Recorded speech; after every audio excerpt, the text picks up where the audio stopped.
你有买过 Abercrombie Fitch 的衣服吗？这个曾经以猛男形象红遍全球的品牌，前阵子竟然被爆出前 CEO 长期利用职务之便拐骗年轻男性进行性犯罪，这到底是怎么一回事呢？今天就让我们一起来聊聊 A&F 吧。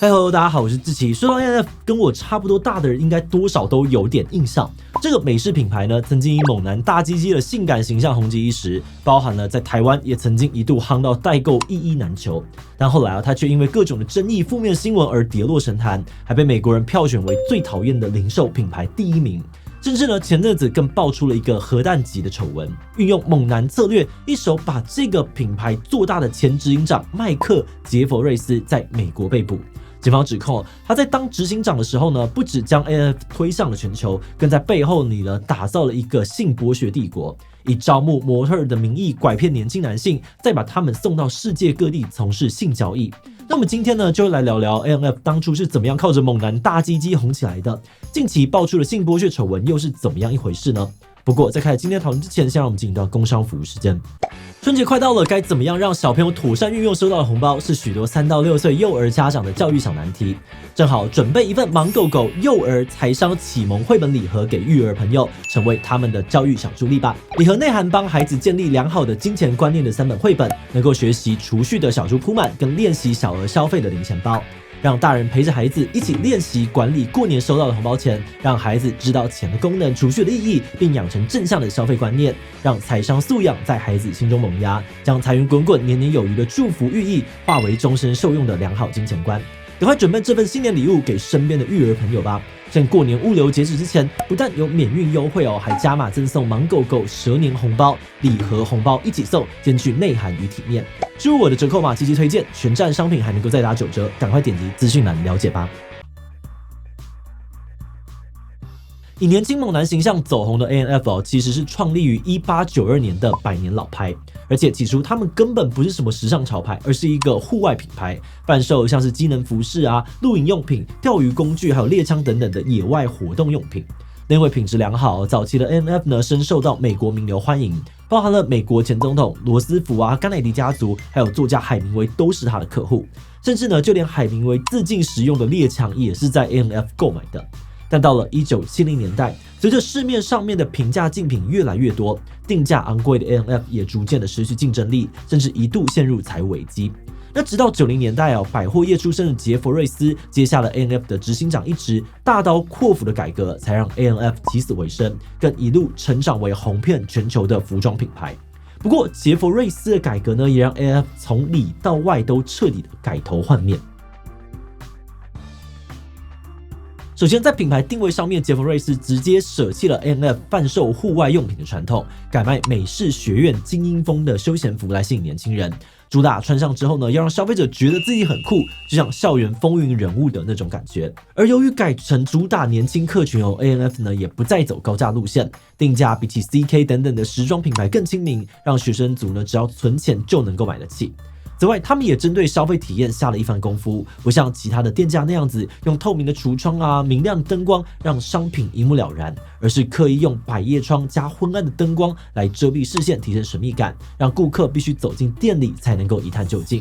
而在店里面呢，他们也会喷洒大量的香水，大声的播放时下最流行的音乐，给人一种来到夜店的错觉，借此加强那种很酷的品牌印象。不过这些都还不是这场大改造最令人印象深刻的部分。在杰佛瑞斯的带领之下， A&F 最广为人知的就是主打性感猛男。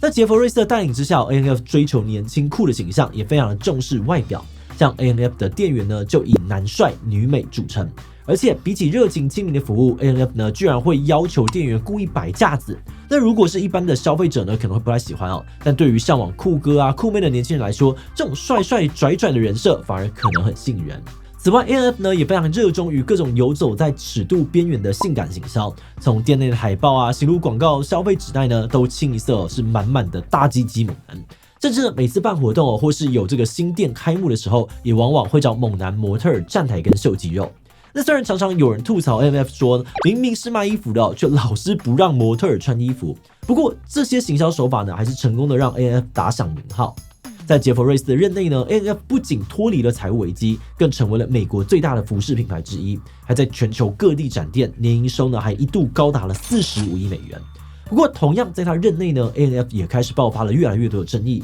甚至有报道认为AMF 根本就是歧视的代名词。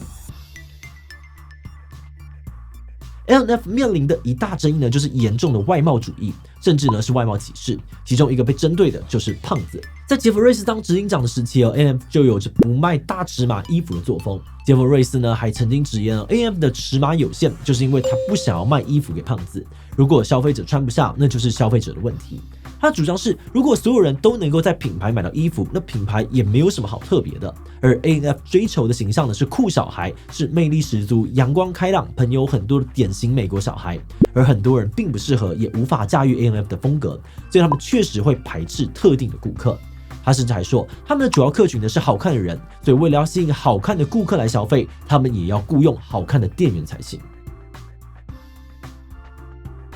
很多的前员工爆料说，杰佛瑞斯把自己对于好看外貌的标准落成了 AMF 内部的员工外表守则，所有的店员都要遵守。首先呢，应征时人资就依照这个标准判断呢符合品牌调性的长相，作为录取与否的依据之一。此外呢，各门市的店长呢也会依照这些标准审核店员，要求他们维持良好的外貌，否则还会有惩罚。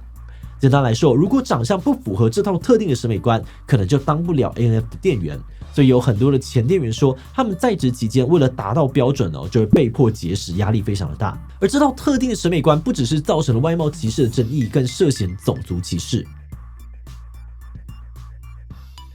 有报道指出，在 AMF 看外表的这个企业政策之下呢，那些符合好看标准的门市店员，其实绝大部分都是白人。非白人员工往往只能够在仓库理货，或是被安排在冷门时段上班，甚至还有人会莫名其妙就被砍工时跟资遣。那 AMF 呢，也因为这个样子，在2003年被9位前员工集体提告种族歧视，最后花了4000万美元和解。但除了内部人事问题之外呢 ，AMF 就连推出的商品也卷入了种族歧视风波。最有名的例子之一呢，是2002年一系列亚裔主题的印花 T-shirt， 其中呢一款以华人洗衣店为主题，上头呢有2位貌似穿着这个清朝官服眯眯眼的男子，还印了一句皇室兄弟干洗店，2皇可以把衣服变白的标语。这件衣服就为美国亚裔社群骂了反调，除了是因为呈现刻板印象，也是因为上头的标语呢，其实是改编自1940年代的反移民种族歧视言论。意思是呢，2个黄种人的价值还不如1个白种人。那随着大小争议不断爆发，加上社会风气的转变，到了2010年代，大众对于 AMF 的反感逐渐上升，甚至后来呢 ，AMF 还一度被美国民调当中呢选为最讨厌的品牌。而雪上加霜的是，也差不多是在这个时候，更平价的快时尚崛起，冲击样式缺乏创新、价格小贵的 AMF。再加上呢 ，AMF 内部的各种经营管理问题，使得他们的业绩从2013年开始大幅的下滑。杰佛瑞斯也因此在隔年黯然离职。杰佛瑞斯离职之后呢，新任的 CEO 试图力挽狂澜首先，他舍弃掉杰佛瑞斯那套充满争议的作风，转而强调多元包容，包含了开始贩售大尺码的服饰，雇佣各种不同身材肤色、族裔的广告模特还有店员等等。此外呢，他也把 AMF 的主力客群上调到25岁左右，并调高售价。因此，比起花俏的剪裁，他们更着重呢在于提升品质，比如更好的车工布料等等。分析指出，这不仅呢是要改变形象，更是要避免跟低价的快时尚品牌做削价竞争。那在种种的转型之后呢 ，AMF 近年也真的从谷底反弹。2023年的净销售额呢就成长了16%，达到了43亿美元，股票涨幅呢更达到了500%，表现相当的亮眼。但没有想到，就在 AMF 正要甩开过去的阴霾，重新起飞的时候，又因为杰佛瑞斯过去在职期间的行径，卷入了品牌史上最大、最严重的丑闻。2023年 BBC 推出了纪录片《酷时尚的黑暗面》，当中有多位前员工出面指控杰佛瑞斯对他们进行性剥削，骇人听闻内容也立刻引起了美国联邦单位介入调查。在约莫1年的调查之后，2024年10月，美国检察官正式起诉杰佛瑞斯等3人，指控他们在2008到2015年间，以招揽模特儿、介绍业界工作为名欺骗年轻男性踏入卖春产业。根据起诉书受害者通常会以为自己是去参加海外面试，结果人飞到了国外，去到了面试现场才发现是性爱派对。而杰佛瑞斯等人呢，不仅会以发展前途来威胁受害者提供性服务，过程甚至涉及下药、喂食毒品等等。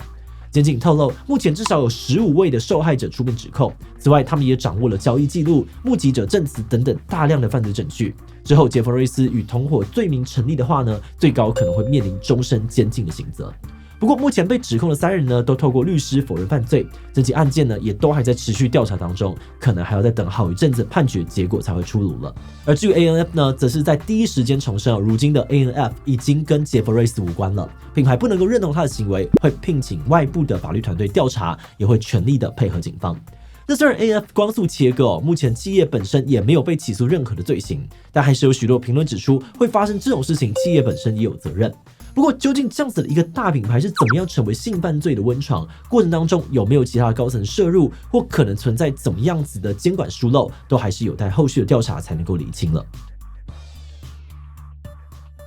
AMF 这个品牌爆红的时候呢，我们公司的人基本上都还在读书，可以说正好是他们主攻的青少年客群。那印象当中当时 AMF 给人的印象确实也是学校里面的酷孩子会穿的品牌。那回想起当时，我们好像多多少少都会有点崇拜羡慕学校里面那些很酷的风云人物，也会想要成为他们一员。而杰佛瑞斯所打造的 ANF 似乎就是营造了那样子的优越形象。那么觉得从行销角度来看 ，ANF 当时之所以能够大获成功，或许正是因为它掌握了很多人，尤其是青少年想要脱颖而出、想要受欢迎的心理。